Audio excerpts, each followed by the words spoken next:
परमात्मने नमः। श्री गुरुचरण कमलेभ्यो नमः। बर्हापीडाभिरामं मृगमदतिलकं कुण्डलाक्रान्तगण्ड्यं कञ्जाक्षं कम्बुकण्ठं स्मृतिशुभगमुखं स्वादरिण्यस्तवेगं श्यामं शान्तं त्रिभङ्गं रविकरवशनं भूषितं वैजयन्त्या वन्दे वृन्दावनस्थं युवतिशतव्रतं ब्रह्मगोपालवेशं। भगवते रामचन्द्राय नमः। हं हनुमते नमः। मा शारदे नमस्तुभ्यं काश्मीरपुरवासिनी त्वामहं प्रार्थये नित्यं विद्यादानं च देहि मे। गुरुर्ब्रह्मा गुरुर्विष्णु गुरुर्देवो महेश्वरा गुरुर्साक्षात् परब्रह्म तस्मै श्री गुरवे नमः। भक्ति भक्त भगवंत गुरु चतुर्नाम बपु एक, तिनके पद वंदन करहो नाशत विघ्न अनेक।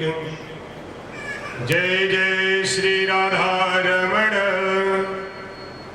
जय जय नवल किशोर जय गोपी चित चोर प्रभु जय जय माखन चोर। बोले बाल कृष्ण लाल की, वृंदावन लाल की, गायत्री माता की। भगवान ने अगर जवान दी है तो जोर से जयकार लगाए दो। बोले गंगा मैया की, कृष्ण महाराज की, पूज्य गुरुदेव भगवान की। प्रेम से बोलो श्री हरि।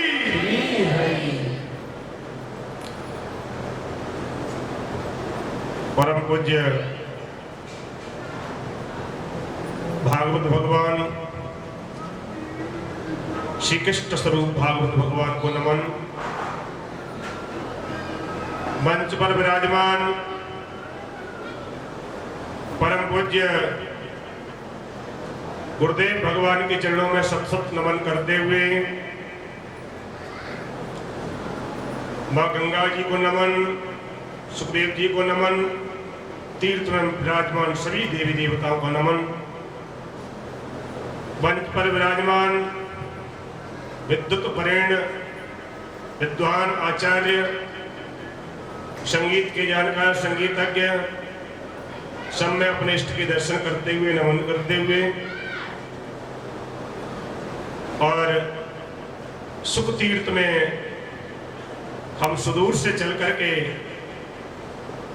आए हुए हैं कथा श्रवण करने के लिए। सही भक्तजन मातृशक्ति सब में अपने इष्ट दर्शन करते हुए नमन करते हुए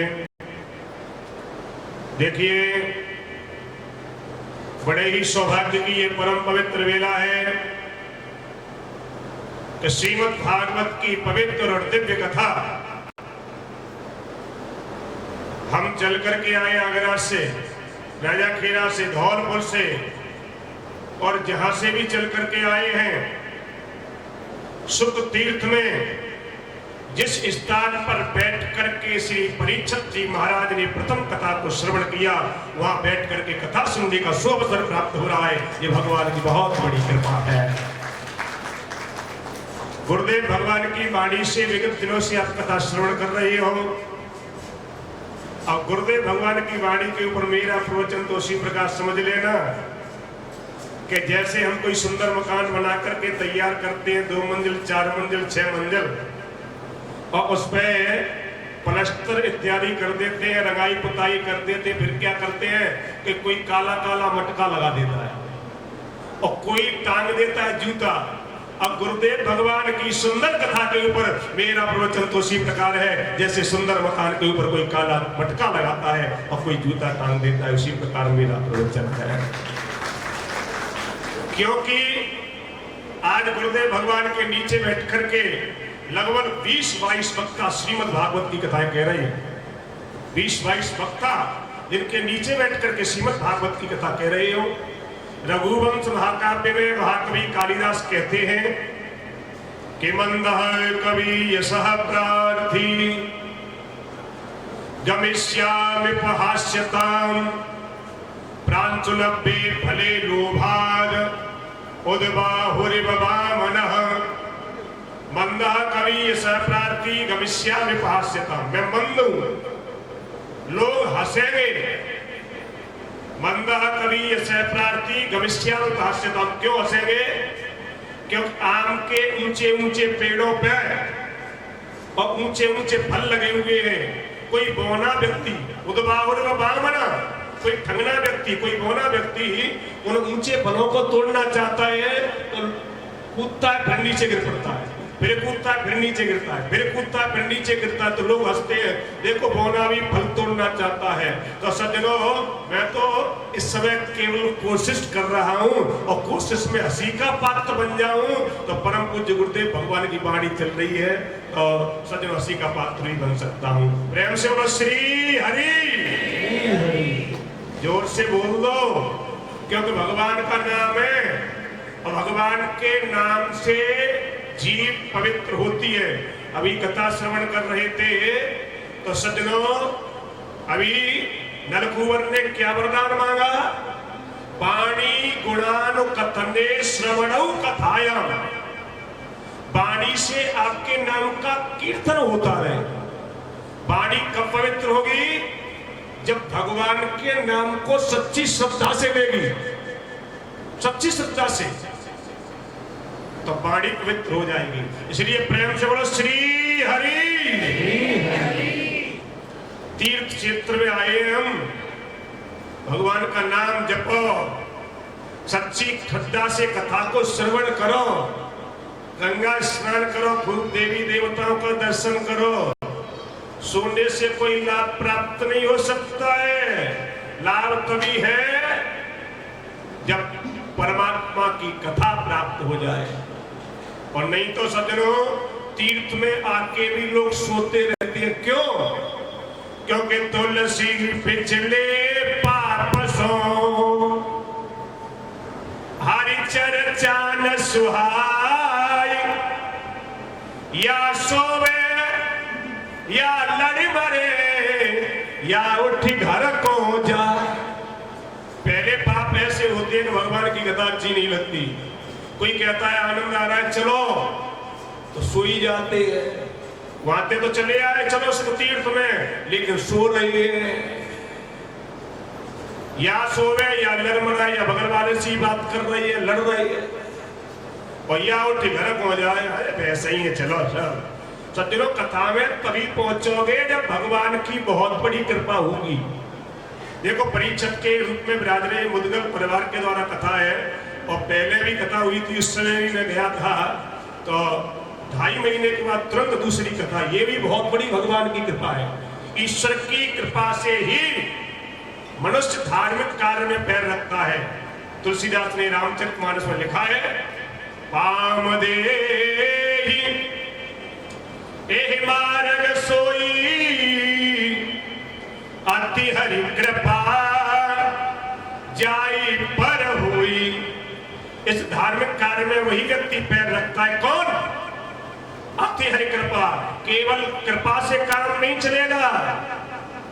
जब भगवान की अति कृपा होती है, महती कृपा होती है, तब हमारा मन करता है कि हम श्रीमद् भागवत की कथा कराएंगे। तो सज्जनों, ये बहुत बड़ी कृपा हुई है। श्रीमद् भागवत की दिव्य और पवित्र कथा का ये आनंद ले रहे हैं। दूर दूर से कथा में आ जाते हैं। मुझे यहाँ दिखाई दे रहा है कि हम तो संग चल के आए हैं सब, लेकिन यहाँ हरिद्वार से भी कथा में बैठे। सोई फोन आया था, आने का विचार है। मैं सोच रहा था 2-1 आध दिन में आएंगे। देखो, मैंने नीचे से ऊपर देखा तो आप कथा में आ गए। तो सज्जनों, वहां से चल करके कथा श्रवण करने के लिए इतनी दूर से चल करके कथा सुन, परमात्मा कथा कब प्राप्त होती है? भागवत का महात्म्य। भाग्योदयेन बहुजन्म समर्जितेन सत्संगमं च लभते पुरुषो यदा वै। भाग्योदय, जब भाग्य उदय होता है, और एक जन्म का नहीं, भाग्योदयेन बहुजन्म, जब अनेकों जन्मों के भाग्योदय होते हैं, अनेकों जन्मों के भाग्य देवते सत्संगमम तलभते। जब अनेकों जन्मों के भाग्य उदय होते हैं तो श्रीमद् भागवत रूपी सत्संग सुख तीर्थ में प्राप्त हो जाता है। तभी प्राप्त होगा जब अनेकों जन्मों के भाग्य उदय होंगे। भाग्योदय न बहुजन्म समर्जितेन सत्संगमं च लभते पुरुषो यदा वै। तो सज्जनों, भगवान की बहुत बड़ी कृपा है। अगर जीवन में कोई पाप भी हो जाता है तो श्रीमद् भागवत ऐसा ग्रंथ है कि भागवत की सच्ची श्रद्धा से कथा श्रवण करने से वो पाप नष्ट हो जाता है।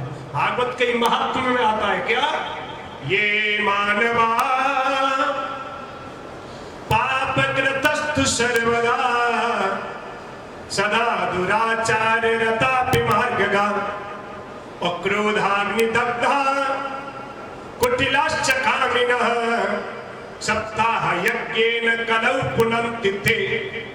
ये मानवा पाप कृतस्तु सर्वदा, जो मनुष्य सदा पाप करते, सदा दुराचार रता विमार्गगा, सदा दुराचार में लगे रहते हैं, क्रोधाग्नि दग्धा, क्रोधी है, कुटिलाश्च कामिना, कुटिल है, कामी है। लेकिन सच्ची श्रद्धा से अगर श्रीमद् भागवत की कथा कराते हैं या श्रवण करते हैं तो सप्ताह यज्ञेन कलौ पुनन्ति, उनका उद्धार भी श्रीमद् भागवत की कथा से हो जाता है। ऐसी श्रीमद् भागवत की पवित्र कथा है।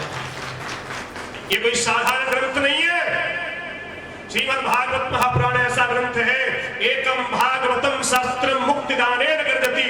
एक भागवत शास्त्र ऐसा ग्रंथ है जो मुक्तिदान के लिए गर्जना करता है, मेरी शरण में आ जाओ, मैं मुक्ति दूंगा। कौन कहता है कलयुग में मुक्ति नहीं मिलती है? कलयुग में मिलती है, लेकिन सच्ची श्रद्धा लगा दो। हमारा मन कहीं भाग रहा है, कथा कहीं सुन रहे हैं।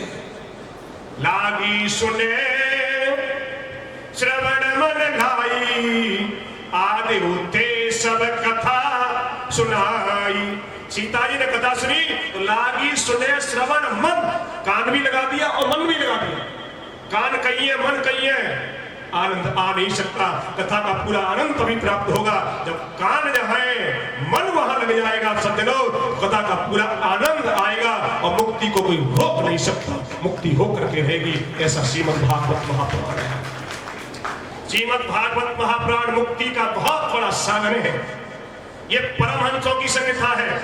एसाम पारमहंसमं निर्मवलं ज्ञानम परम गीयते। सज्जनों, ये परमहंसों की संहिता है। श्रीमद् भागवत महापुराण आजकल इसका उपहास करके रख दिया है। श्रीमद् भागवतम पुराण तिलकम यद वैष्णवानां धनम। श्रीमद् भागवत महापुराण ये पुराणों का तिलक है और वैष्णवों का परम धन है, मुक्ति का साधन है, मुक्ति देने का साधन है। सज्जनों, कलयुग में मुक्ति देता है, लेकिन जिस प्रकार परीक्षित को सुखदेव जी ने बताई है, उस प्रकार श्रवण करेंगे तो मुक्ति देगा। आपने कथा में सुन लिया है, वो श्लोक भी सुना है। कथा कैसे सुननी चाहिए? जितासनो जित श्वासो जित संगो जितेन्द्रियः स्थूले भगवते रूपे मनः संधारयेत् ध्यान। जितासन, जब तक कथा हो एक ही आसन पर बैठ करके कथा सुने। जितासन, अपना आसन जीतो। जित संगः, संग जीतो। संग गड़बड़ करता है, क्यों? क्योंकि बगल में बात करेगा तो कोई ना कोई उत्तर देना पड़ेगा और ध्यान लगाएगा, वहां ध्यान लगेगा। संग जीतिए। चित संगा, काजर की कोठरी में कितना मुसयान हो जाए, एक काजर की लागे है पिलागे है। काजर की बनी हुई कोठरी में कितने उस चतुर आदमी को भेज देना, कितने उस सयाने आदमी को भेज देना, एक न एक रेखा लग करके रहेगी। इसलिए गलत संग करोगे तो बुराई आकर के रहेगी। इसलिए जीवन में कभी गलत संग मत करिए, अच्छा संग करिए, सत्संग करिए। और तुलसीदास बाबा ने तो यहाँ तक सावधान कर दिया है, बर भरे बास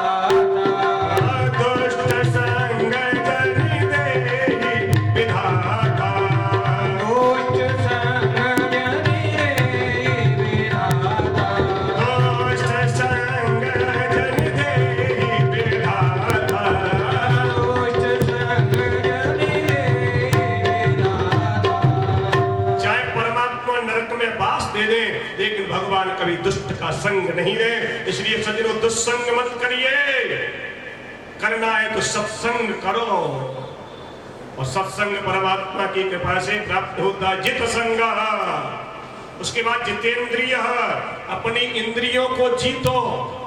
गीता में आता है आहार शुद्धौ सत्व शुद्धि सत्व शुद्धौ ध्रुवा स्मृति, अपने आहार को शुद्ध बनाओ।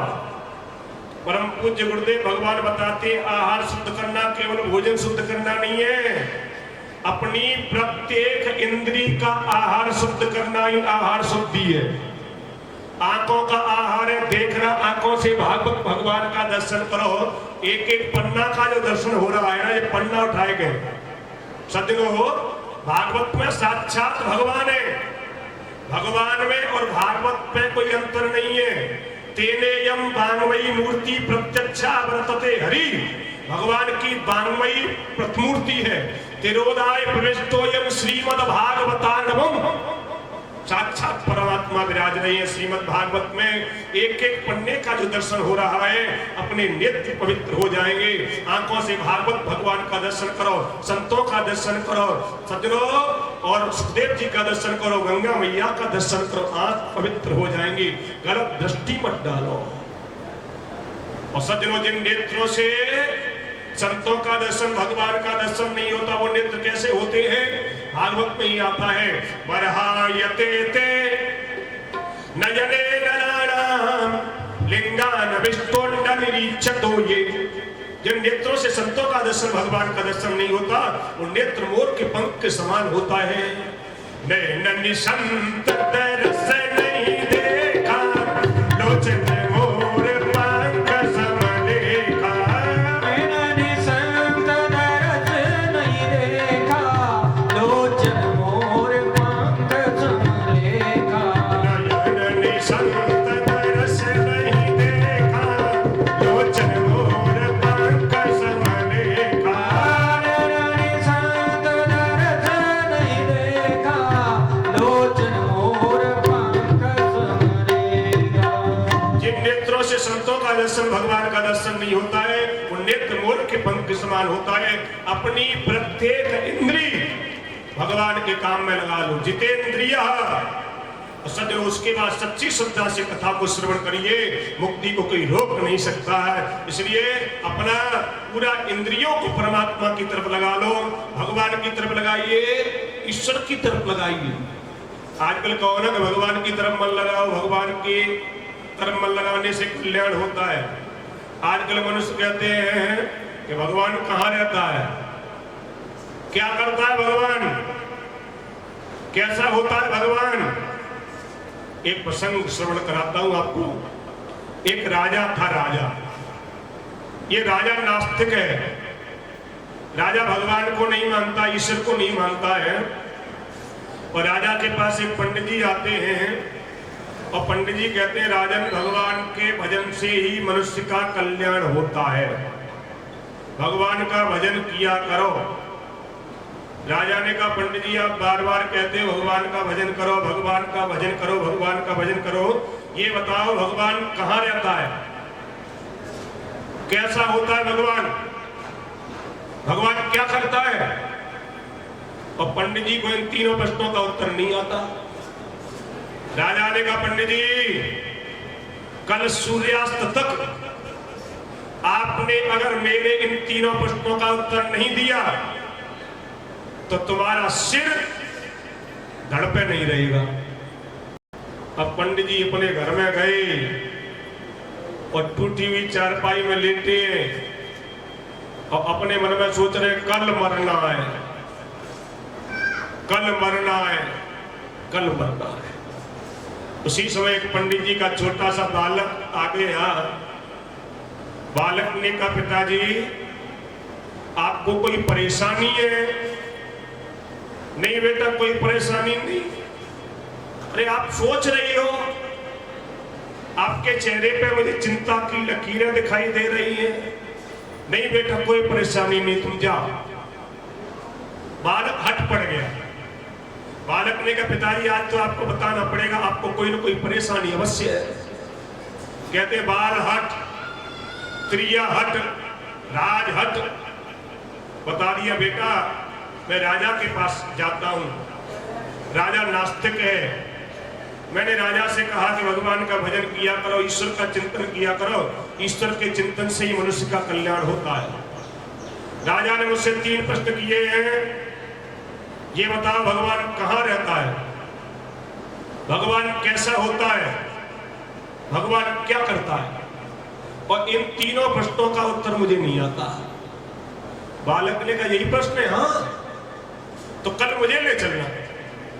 इन 3 छोटे छोटे प्रश्नों का उत्तर मैं दूंगा, तुम? हाँ मैं। दूसरा दिन पंडित जी अपने बालक को लेकर के राजा के पास पहुंचे। राजा ने कहा पंडित जी मेरे तीनों प्रश्नों का उत्तर लेकर के आए हो। पंडित जी ने कहा राजन तुम्हारे छोटे छोटे प्रश्न और छोटे छोटे प्रश्नों का उत्तर मैं दूंगा। अरे छोटे प्रश्नों का उत्तर मेरा ये छोटा सा बालक देगा। राजा ने कहा बालक मेरे प्रश्नों का उत्तर दोगे? बालक ने कहा हाँ राजन मैं दूंगा तुम्हारे प्रश्नों का उत्तर। पूछो तुम्हारे क्या प्रश्न हैं। राजा ने पहला प्रश्न कर दिया, ये बताओ भगवान कहाँ रहता है। बालक ने कहा राजन तुम मूर्ख हो। राजा ने कहा छोटा सा बालक मुझसे मूर्ख कहता है। बालक ने कहा और क्या कहूं तुम्हें, तुम्हारी सभा में मैं पहली बार आया हूं और शास्त्र और सिद्धांत कहता है अतिथि देवो भव, अतिथि देवता के समान होता है। ना तुमने कुछ खाने की पूछी, ना कुछ पीने की पूछी, सीधा तुमने प्रश्न कर दिया है। राजा ने कहा बालक तो ठीक कहता है। एकदम सेवकों को आज्ञा दे दी बालक के लिए दूध लेके आ। सेवक दौड़ करके गए और बालक के लिए दूध ले आए। अब बालक को ला करके दूध दे दिया। बालक के हाथ में आ गया दूध और बालक दूध में ऐसे देख रहा है ऐसे। और बहुत समय हो गया देखते देखते। राजा ने कहा बालक देख के आ रही हो, दूध पियो। बालक ने कहा महाराज मैंने ये सुना है कि दूध में घी होता है, घी। अब मैं इसमें ये देख रहा हूं घी कहां है, लेकिन घी दिखाई नहीं दे रहा। राजा ने कहा तुमने मेरे प्रश्नों के उत्तर दे लिए। वास्तव में तुम सही कहते हो, दूध में घी होता है, दूध की रग रग में घी होता है, लेकिन दिखाई नहीं देता। घी कब दिखाई देगा? जब उसे जामुन से जमाओगे और जामुन से जमाने के बाद रई से मंथन करोगे तब उसमें से घी प्राप्त हो जाएगा। बालक ने कहा राजन तुम्हारे पहले प्रश्न का उत्तर तुम्हें प्राप्त हो गया। कैसे? अभी आपने ये कहा था कि दूध की रग रग में घी होता है लेकिन दिखाई नहीं देता। उसी प्रकार संसार की कण कण में वो भगवान व्याप्त है लेकिन दिखाई नहीं देता। अगर भगवान को देखना चाहते हो तो जैसे दूध को जमाया है भक्ति का जामुन डालना पड़ेगा, भक्ति का जामुन बनेगा और ज्ञान की रई से मंथन होगा तो परमात्मा हमें प्राप्त हो जाएगा, वो भगवान प्राप्त होगा। हरि व्यापक कैसे रे पत्र से माना, प्रेम से प्रगट होई में जाना। हरि व्यापक सर्वत्र समाना, प्रेम से प्रगट होए में जाना। हरि व्यापक सर्वत्र समाना, प्रेम से प्रगट होई में जाना। हरि व्यापक सर्वत्र समाना, प्रेम से प्रगट होए में जाना। परमात्मा सब जगह समान रूप से व्याप्त है, लेकिन सच्चा प्रेम, सच्ची भक्ति, सच्चा समर्पण की आवश्यकता है। सच्चे भाव की आवश्यकता है, और बिना भाव के तो सब्जी भी नहीं मिलती। संसार में जाते हो तो सब्जी के विषय में भी ये कहते हो क्या भाव दी है। किसी ने बड़ा सुंदर लिखा है कि सबई भाव से मिलते हैं जग की वस्तु तमाम, बिना भाव कैसे मिले राधा पति घनश्याम। सब कुछ तो भाव से प्राप्त होता है। भगवान को चाहते हो तो सज्जनों भाव की आवश्यकता है, सच्ची श्रद्धा की आवश्यकता है, सच्ची प्रेम की, सच्ची समर्पण की आवश्यकता है।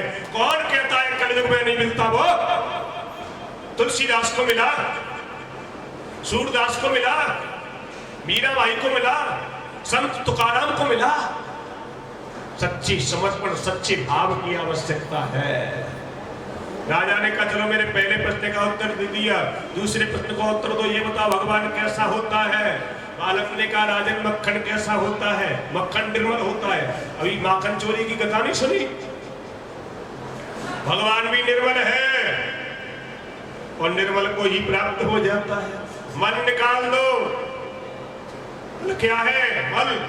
काम, क्रोध, लोभ, मोह, मद, मत्सर, अहमता, ममता, राग, द्वेष, छल, कपट, और मन निकल जाएंगे और हृदय बन जाएगा निर्मल। तो भगवान आपके हृदय में आकर के बैठ जाता है। भगवान स्वयं कहते हैं अरे निर्मल मन जन सो मोहि पावा, निर्मल मन जन सो मोहि पावा, निर्मल मन जन सो मोहि पावा, निर्मल मन जन सो मोहि पावा, मोहि कपट छल छिद्र निभावा, मोहि कपट छल छिद्र निभावा, मोहि कपट छल छिद्र निभावा। मोहि कपट छल छिद्र निभावा। जिसका हृदय निर्मल होता है उसके हृदय में भगवान जाकर के बैठ जाता है। राजा ने कहा चलो 2 प्रश्नों का उत्तर दे दिया, तीसरे प्रश्न का उत्तर दो, ये बताओ भगवान क्या करता है। बालक ने कहा पहले मैं एक प्रश्न करूंगा तब दूंगा उत्तर। पूछो, ये बताओ कि इस समय मैं तुम्हारा गुरु हूं या तुम मेरे गुरु हो। राजा ने कहा शास्त्र और सिद्धांत कहता है कि गुरु स्यात् उपदेष्टारः, गुरु वो होता है जो उपदेश देता है। एकदम राजा कहता है इस समय तो आप मेरे गुरु हो। बालक ने कहा ये कहाँ का सिद्धांत, ये कहाँ का नियम कि चेला बैठा है ऊपर और गुरु बैठा है नीचे? नीचे उतर, और गुरु बना दिया पर तो नीचे उतरना ही पड़ेगा। राजा नीचे उतर के आया। बालक ने कहा मुझे ऊपर बिठाओ। बालक को उठाया और गद्दी पर बैठा दिया। बालक संभल के बैठा गद्दी पर। बालक ने कहा अब पूछो तुम्हारा तीसरा प्रश्न क्या है। राजा कहता है गुरुजी आप मुझे ये बता दो कि भगवान क्या करता है। राजा ने कहा, बालक ने कहा अभी पता नहीं चला भगवान क्या करता है। अरे थोड़ी देर पहले मैं नीचे था, ऊपर हो गया, तुम ऊपर थे, नीचे हो गए। यही काम तो भगवान का है। कर्मों के प्रभाव से नीचे वाले को ऊपर करता है और ऊपर वाले को नीचे करता है। राई को पर्वत करे और पर्वत राई माए। तो सज्जनों सच्चा समर्पण लगा दो। चल के आए हैं वहां से तो भागवत की भक्ति में मन लगा दो। क्यों? क्योंकि भक्त्या तुष्यति केवलम परमया भक्ति प्रियो मानव। भगवान भक्ति से प्रसन्न होते हैं। और भक्ति किसे कहते हैं? नारद भक्ति सूत्र में आता है सा परानुराग ऋतरीश्वरे, ईश्वर से परम अनुराग करना, ईश्वर से परम प्रेम करना ही भक्ति है। और जाते बेग द्रवहु में भाई सोमम भगति भगत सुखदाई। भगवान कहते हैं जिससे मैं जल्दी प्रसन्न होता हूं वो मेरी भक्ति है।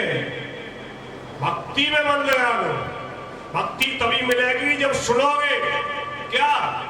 कथा। कथा सुनने के लिए आए हो तो श्रवणेंद्रियों को कथा में लगा दो, भक्ति प्राप्त हो जाएगी। और जब भक्ति प्राप्त होगी तो भगवान स्वयं कहते हैं अहम भक्ता पराधीन यव स्वतंत्र इव द्विज साधुर्भिर्ग्रस्त हृदयो भक्तै भक्त जन प्रिय। मैं भक्त के अधीन हूं। अहम भक्ता पराधीन, भगवान भक्त के अधीन होता है। आपने भागवत में कथा सुनी सज्जनों, दुर्वासा मुनि स्वयं कहते हैं अहो अनंत दासा नाम महत्वम दृष्ट अद्य में। मैंने भगवान के दासों का, भगवान के भक्तों का महत्व देख लिया। वृत्तासुर राक्षस होकर के क्या वरदान मांगता है? प्रभु मुझे तो एक ही वरदान दे दो, समंजसत्वा विरहय कांछे, आपके विरह में रोता रहूं। अजात बच्चा इव मातरा खड़ा, क्या कहता है? मैं कैसे रहूं आपके विरह में? जब पक्षी छोटे छोटे होते हैं और उनके माता पिता दाना लेने के लिए चले जाते हैं और शाम के समय जब नहीं लौट के आते तो जो छोटे छोटे पक्षी होते हैं चिव चिव करके अपने माता पिता के वियोग में रोते हैं। उसी प्रकार अजात बच्चा इव मातरा खड़ा, जैसे वो छोटे छोटे पक्षी अपने माता पिता के वियोग में रोते हैं, प्रभु आपके वियोग में मैं रोता रहूं। और जो सच्ची सदा से रोता है उसके हृदय में भगवान आकर के बैठ जाता है। भक्ति करके तो देखो, सच्चा समर्पण करके तो देखो। अरे सूरदास को मिल गए और सूरदास के संग में तो ताली बजा करके कीर्तन करते थे। सूरदास बाबा जब कीर्तन करते हैं उनके संग कोई कीर्तन नहीं गाता है। भगवान ने सोचा बाबा के संग कोई कीर्तन नहीं गाता, मैं स्वयं जाकर के कीर्तन करता हूं। और भगवान स्वयं आते हैं और ताली बजा करके कीर्तन करने लगे। कई दिन हो गए, सूरदास ने कहा मेरे संग कोई कीर्तन करता है? कहीं ऐसा तो नहीं कि मुरली मनोज स्वयं आता हो मेरे संग कीर्तन करता हो? और सूरदास ने कहा कल आएगा तो मैं पकड़ूंगा। और दूसरे दिन सूरदास बाबा जो ही गाने लगे, कीर्तन करने लगे, उसी समय भगवान चल करके आए और ताली बजा करके कीर्तन करने लगे। सूरदास ने कहा आ गया, एकदम पकड़ा। और जो ही पकड़ा सूरदास ने, सज्जनों भगवान ने कहा बाबा गड़बड़ कर रहा है। भगवान ने एक झटका दिया और झटका देख करके परमात्मा भागने लगे। आगे आगे भगवान और पीछे पीछे सूरदास। अंधे हैं, पकड़ नहीं पाया। उसी समय सूरदास ने कह दिया कि हाथ छुड़ाए जात हो निर्बल जान के मोई, जाओगे जब हृदय से सबल कहूंगो तो। मुझे निर्बल समझ करके हाथ छुड़ा करके भाग रही हो, सबल तब कहूंगा। प्रेम के कारण, भक्ति के कारण मैंने हृदय में बंद कर लिया है, मेरे हृदय से निकल करके बाहर हो जाओगे तब कहूंगा मैं सबल हुआ। भक्तों ने प्रेम के कारण, भक्ति के कारण उस परमात्मा को हृदय में बंद कर दिया है। सज्जनों परमात्मा मुक्ति भी दे देते हैं लेकिन भक्ति नहीं देना चाहते। मुक्तिं ददाति करहचित भक्तिं न दत्या, मुक्ति दे देते हैं लेकिन भक्ति देने में डर लगता है। क्यों? मुक्ति दे दी तो मुक्त हो जाएगा और भक्ति दे दी तो बार बार पुकारेगा चल आजा भगवान, आजा भगवान, आजा भगवान। तो भक्ति परमात्मा की कृपा से प्राप्त होती है। सज्जनों भगवान की बहुत बड़ी कृपा हुई है, ईश्वर की बहुत बड़ी अनुकंपा हुई है कि वहां से चल करके सुख तीर्थ में सुखदेव जी महाराज की सन्निधि में गंगा मैया का पावन तट, मां गायत्री का पावन दरबार और परम पूज्य गुरुदेव भगवान की वाणी से श्रीमद् भागवत की पवित्र और दिव्य कथा प्राप्त हो रही है। ये भगवान की कृपा है, ईश्वर की कृपा है सज्जनों, तब ये प्राप्त हो रहा है। प्रेम से बोलो श्री हरि, बोलो भक्त भगवान की, वृंदावन महलाल की। और नाम लिया करें तो खूब लिया करो, भजन बोले तो बोलो, चौपाई बोले तो बोलो। क्यों? क्यों? क्योंकि कृते अध्यायते विष्णु त्रेतायाम यजतो मखई द्वापुरे परिचर्यायाम कलौ तत् हरि कीर्तना। जो फल सतयुग, त्रेता और द्वापर में तपस्या, यज्ञ और पूजा से प्राप्त होता था, वही फल कलौ तत् हरि कीर्तनात् कलयुग में केवल भगवान का नाम लेने से प्राप्त हो जाता है। हरेर नाम अरे नामैव केवलम कलौ नास्त्यैव नास्त्यैव नास्त्यैव गतिरन्यथा। कलयुग में गति होगी तो भगवान के नाम से गति होगी। सच्ची श्रद्धा से गोविंद का नाम, सच्चा प्रेम, सच्चा समर्पण। और कैसे गाए, कैसे? भाग्यद गदा द्रवते यस्य चित्तम रुदति भीष्टम हसति क्वचिच्च। भगवान का नाम लेते लेते वाणी गदगद हो जाए, भूल जाए मैं क्या कर रहा हूं, क्या नहीं कर रहा हूं। रुदत्त भीष्टम, कभी रोने लगे, कभी हंसने लगे, कभी गाने लगे, कभी नाचने लगे, अपने शरीर की सुध भूल जाए। ये भक्ति है। मम गुण गावत पुलक शरीरा गद गद गिरा नयन बह नीरा।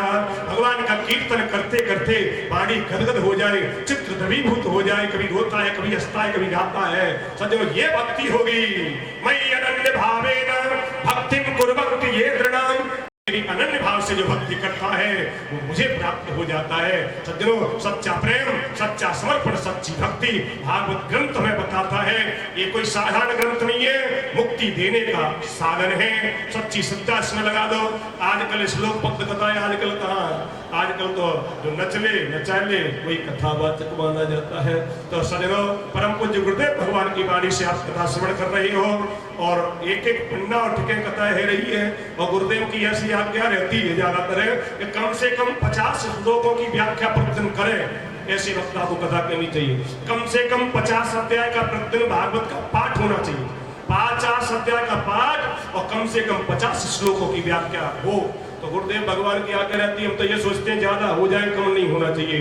प्रेम से बोलो श्री हरि, बोलो भक्त वत्सल भगवान की। वास्तविक बात यह है कि भगवान के नाम से उद्धार होगा। तो अब गुरुदेव भगवान की वाणी को आप श्रवण कर रहे हो, 2 मिनट भगवान का नाम बोलेंगे सभी सच्ची श्रद्धा से। क्यों? तो सज्जनों, हरि का नाम ही संग जाएगा। हरि नाम नहीं तो जीना क्या। हरि नाम नहीं है तो क्या जीना। हरि नाम नहीं तो जीना क्या। अमृत है हरि नाम जगत में। क्या अमृत है? अमृत है हरि नाम जगत में। छोड़ विषय रस पीना क्या। हरि नाम नहीं तो जीना क्या। हरि नाम नहीं तो जीना क्या। हरि नाम नहीं तो जीना क्या। हरि नाम नहीं तो जीना क्या। अमृत है हरि नाम जगत में। अमृत है हरि नाम जगत में। छोड़ विषय रस पीना क्या। हरि नाम नहीं तो जीना क्या। हरि नाम नहीं तो जीना क्या। अमृत है हरि नाम जगत में। अमृत है हरि नाम जगत में। छोड़ विषय रस पीना क्या। हरि नाम नहीं तो जीना क्या। हरि नाम नहीं तो जीना क्या। काल सदा अपने सर डोले। काल सदा अपने सर डोले। काल हंस में अपने सिर पे डोलता है। कहते हैं अभी छोड़ के आए थे, चले भी गए। ना जाने कब सिर चढ़े बोले। ना जाने कब सिर चढ़े बोले। नाम जाने कब सिर चढ़े बोले। ना जाने कब सिर चढ़े बोले। हरि का नाम जपो निशिवासरे। हरि का नाम जपो निशिवासरे। इसमें बरस महीना क्या। हरि नाम नहीं तो जीना क्या। हरि नाम नहीं तो जीना क्या। हरि नाम नहीं तो जीना क्या। हरि नाम अमृत है हरि नाम जगत में।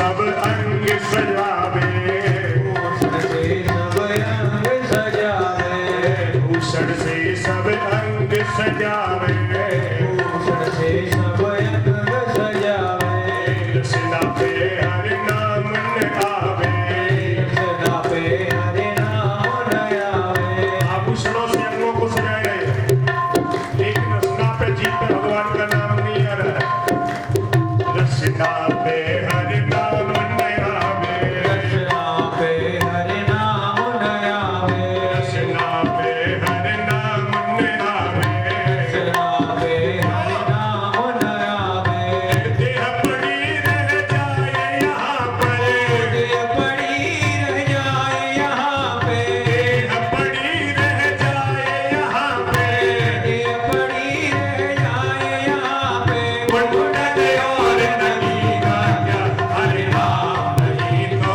जीना क्या हरे नाम नहीं तो जीना क्या हरि नाम नहीं तो जीना क्या नाम जगत में अमृत है हरि नाम जगत में जीना क्या हरे नाम नहीं जीना क्या हरे नाम नहीं तो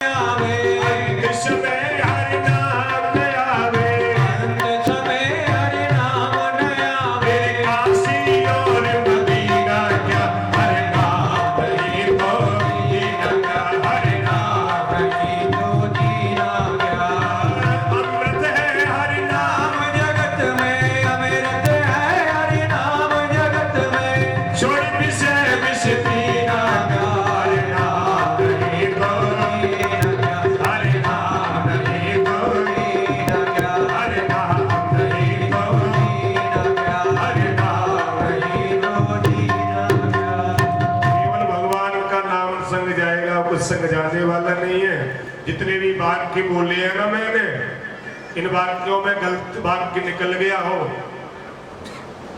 तो बालकों से गलतियां हो जाती है और बड़े बुजुर्ग बैठे हैं हमारे यहाँ सब समाधि कर देते हैं और सज्जनों अच्छे वाक्य लगे होंगे गुरुदेव विराज रही है व्यास मंच पे अच्छी वाक्य परम पूज्य गुरुदेव भगवान की कृपा है उसमें मेरा कुछ है नहीं प्रेम से बोलो श्री हरि ऐसे बोल रहे हैं इतने जने होते हैं ना